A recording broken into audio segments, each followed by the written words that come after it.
అత్యాశ కోడలు మాయా కాటుక.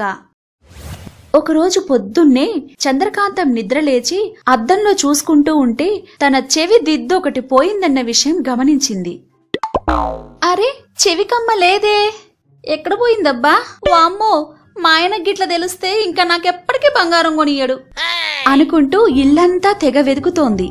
ఎంత వెతికినా ఆ చెవికమ్మ దొరకలేదు. చంద్రకాంతం అటూ ఇటూ కంగారు పడుతూ తిరగడం చూసిన సూర్యకాంతం, ఏందే గట్ల కాలుగాలిన పిల్లి లెక్క తిరుగుతాన్నావు అటూ ఇటూ? ఏం కావాలే? అదత్తమ్మా, మొన్న మీ అబ్బాయి నా కోసం తెచ్చిన బంగారు చెవికమ్మల్లో ఒకటి కనపడట్లేదత్తమ్మా, దానికోసమే ఎదుగుతాన్నా.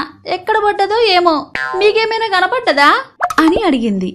ఏంది, చెవికమ్మ కనబట్టం లేదా? బంగారం వస్తువు దగ్గర అంత అజాగ్రత్త ఉంటే ఎట్లనే? సర్లే, నువ్వేం పరేషాన్ గాకు, గదేడుందో నీకు కనపడేటట్టు చేస్తా, ఆగు అంటూ లోపలికి వెళ్లి తన పాత ట్రంకు పెట్టెలో నుంచి ఒక చిన్న కాటుక డబ్బా తీసుకుని వచ్చింది. ఈగో, గిది మ్యాజిక్ కాటుక. దీన్ని కండ్లకు పెట్టుకొని గా పోయిన బంగారం వస్తువును యాద్ చేసుకున్నావనుకో, గదేడుందో నీకు కనపడతది అంటూ ఆ కాటుకని చంద్రకాంతానికి ఇచ్చింది. ఆ కాటుక పెట్టుకున్న చంద్రకాంతానికి కళ్ళు మూసుకోగానే ఆ చెవికమ్మ ఎక్కడుందో కనపడింది. కళ్ళు తెరిచి తను పడుకున్న మంచం కింద చూస్తే ఆ మంచానికి వేలాడుతూ కనిపించింది. అమ్మయ్యా, గీ కాటుక మస్తుగుంది, దీనివల్ల మా ఆయన నుండి తన్నులు దప్పినాయి అనుకుంటూ అత్తమ్మకి ఆ దొరికిన చెవికమ్మ చూపించింది. మరుసటి రోజు చంద్రకాంతం టీవీ చూస్తుంటే ఒక ఛానల్లో ఒక న్యూస్ వస్తోంది. నగరంలోని ప్రముఖ బంగారపు షాపు చోరీ, దాదాపు 50 లక్షల విలువైన బంగార హారం మాయం, దొంగని పట్టించిన వాళ్ళకి ₹1,00,000 బహుమానం. ఆ న్యూస్ విన్నది చంద్రకాంతం. అప్పుడే చంద్రకాంతానికి ఒక ఐడియా వచ్చింది. వెంటనే సూర్యకాంతం దగ్గరికి వెళ్లి, ఇగో అత్తమ్మా, నిన్న నువ్విచ్చిన గా కాటుక ఇంకొక్కసారి గిట్ల ఇయ్యవా అని అడిగింది. ఇయ్యాలేం పోగొట్టినవే? అయ్యో, ఈ రోజు నేనే పోగొట్టుకోలే అత్తమ్మా, గది మా దోస్తు పుస్తెళ్తాడు ఎవడో గుంజుకోబోయిందంట, అదేడుందో జర చూసి చెప్పమంటే అడుగుతాన్నా. మంచిగున్నరే నువ్వు నీ దోస్తు, ఉండిస్తా. ఏం సోపతిగాల్లో ఏమో అంటూ కాటుక తెచ్చిచ్చింది. అది పెట్టుకున్న చంద్రకాంతం ఆ బంగారం షాప్లో పోయిన బంగారం గురించి ఆలోచిస్తూ, ఆ హారం ఎక్కడుందో కనుక్కొని గా బహుమానం ₹1,00,000 నేనే తీసుకోవాలే అంటూ కళ్ళు మూసుకుంది. వెంటనే చంద్రకాంతానికి ఆ పోయిన బంగారం ఎక్కడుందో కనిపించింది. అబ్బా, ఎంత మంచిగుందో గీ హారం! ఆ ₹1,00,000 కంటే గీ హారం ఉంచేసుకుంటే మంచిగుంటది కదా అంటూ చాలా ఆనందంగా వెళ్ళింది.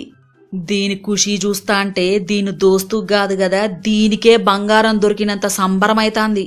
గిదేం బిత్రి పని చేయట్లే గదా అనుకుంది సూర్యకాంతం.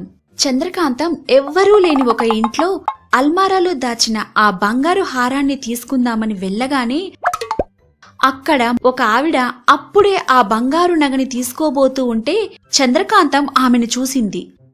ఆ వ్యక్తి చంద్రకాంతాన్ని అక్కడ చూసి కంగారు పడి, ఇది నాది కాదు, ఇది నాకు దొరికింది, ఇది నాదే అంటూ కొట్టుకున్నారు. వెంటనే ఆ వ్యక్తి ఫోన్ తీసి ఎవరికో కాల్ చేసి ఆ బంగారు హారాన్ని చంద్రకాంతం మీదికి విసిరేసి వెళ్లిపోయింది. అప్పుడే అక్కడికి వచ్చిన పోలీస్ ఆఫీసర్ చంద్రకాంతాన్ని ఆమె చేతిలో ఉన్న హారాన్ని చూస్తూ ఉంటే ఆ విసిరేసిన అమ్మాయి లోపలికి వస్తూ, రండి సార్ రండి, నేనే మీకు ఫోన్ చేసింది. ఇదిగో ఈమె మా షాప్లో దొంగతనానికి వచ్చింది, అదిగోండి ఆమె చేతిలో హారం ఉంది చూడండి అంటూ చేతిలో ఉన్న హారాన్ని చూపించింది. చంద్రకాంతం షాక్ అయింది. ఆమెకి విషయం మొత్తం అర్థమైంది. అప్పుడు ఆ పోలీస్ ఆఫీసర్తో, నేను దొంగతనం చెయ్యలేదు సార్, నన్ను నమ్మండి, ఇగో ఈమె గీ హారాన్ని తీసుకోబోతుంటే నేనే ఆపాను అంటుంటే ఆ పోలీస్, ఈమెందుకు దొంగతనం చేస్తది, ఇది వాళ్ళ షాప్లోదే కదా అంటూ ఉంటే అప్పుడే సూర్యకాంతం అక్కడికి వచ్చింది. ఇగో సారు, గది వాళ్ళ షాప్లో హారమే. పొద్దున్న పోయిందని కంప్లైంట్ కూడా చేస్తిరి గదా, అంటే గీ హారాన్ని ఈమె వాళ్ళ షాప్లో నుండి దొంగతనం చేసి గీడ దాచిందన్నమాట. నేనెందుకు దొంగతనం చేస్తాను అంటూ బుకాయించబోయింది ఆ అమ్మాయి.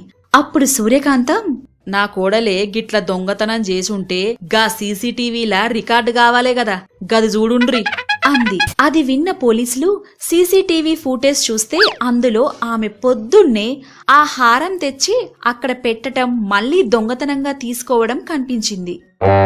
ఇగో సార్, నేనే నా కోడల్ని గా దొంగను పట్టుకోమని పంపించిన అంది. అప్పుడు ఆ పోలీస్, వెరీ గుడ్, అయితే ఆ 1,00,000 రూపాయల బహుమానం మీకే వచ్చేలా చూస్తా. అమ్మా అత్తమ్మా, కష్టం నాకు, కానుకలు నీకా అని మనసులో అనుకొని పైకి మాత్రం, నాకు మస్తు బుద్ధొచ్చిందత్తమ్మా, నువ్వు గిట్ల టైంకి రాకుంటే ఇయ్యాల్సింది నాకు చెప్పకూడే గతయ్యుండే. నన్ను క్షమించద్దమ్మా, ఇంకెప్పుడూ ఇట్లా చెయ్యా అంటూ చెంపలేసుకుంది.